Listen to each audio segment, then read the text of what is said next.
Today I want to take a look at imaginary numbers.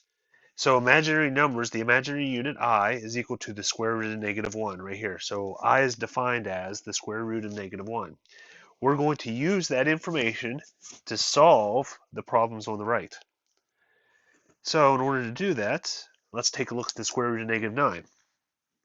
The square root of negative 9 is the same thing as the square root of negative 1 times 9, because negative 1 times 9 is negative 9. And then I can separate those into their own radicals. So square root of negative 1 times square root of 9. And then I simplify from there. So I know the square root of negative 1 is I. I know the square root of 9 is 3. I times 3 is 3i. So the square root of negative 9 is equal to 3i. We're going to do the same thing with the negative 16, but I'm not going to write all the steps this time. So I know the I factors out that negative 1, so the square root of negative 16 is equal to I square root of 16. Then I know square root of 16 is 4, so we have I times 4, or 4I. So the square root of negative 16 is equal to 4I. And then the last one, the square root of negative 24, is a little more complicated because it's not a perfect square, so I'm still going to factor out the negative with the I, so I square root of 24.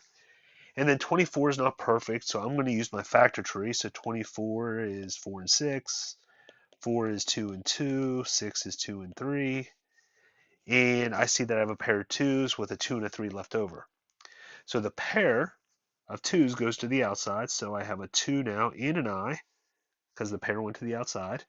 And then the 24, well, the 24 broke down into 2 times 2 times 2 times 3, but what's left over is a 2 and a 3. So we have 2 times 3 because they don't have pairs. And then I have 2i times the square root of 2 times 3 is 6. So I get 2i root 6. And not only can we use the I to figure out square roots, but we can also we can simplify different multiples of I. So again, we're going to start with I is equal to the square root of negative 1. But what if I said I squared? So I squared is equal to the square root of negative 1 times the square root of negative 1.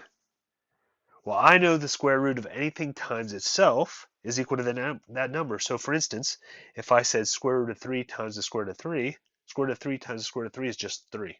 Square root of 5 times the square root of 5 is just 5.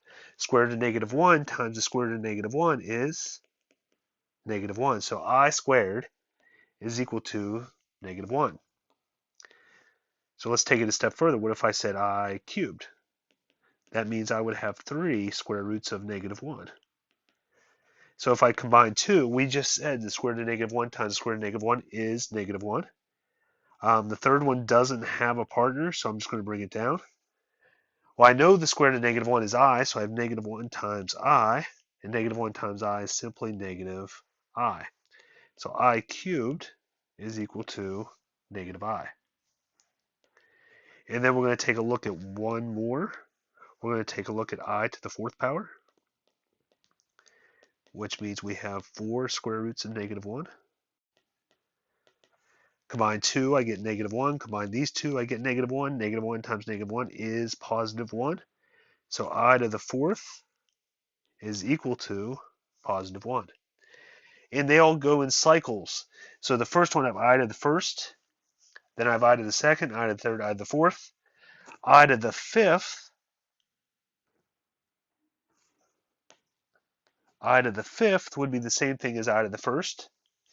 I to the 6th would be the same thing as I to the 2nd.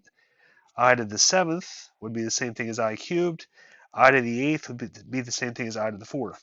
So I to the 5th is equal to the square root of negative 1. I to the 6th is equal to negative 1. I to the 7th is equal to negative I. I to the 8th is equal to 1. And if you go to the I to the 9th, it starts over again. It goes back to the top. Same thing as, so let me write I to the 9th, I to the 10th, I to the 11th, I to the 12th. And if you're unsure, just write out all the square roots of negative 1s and simplify.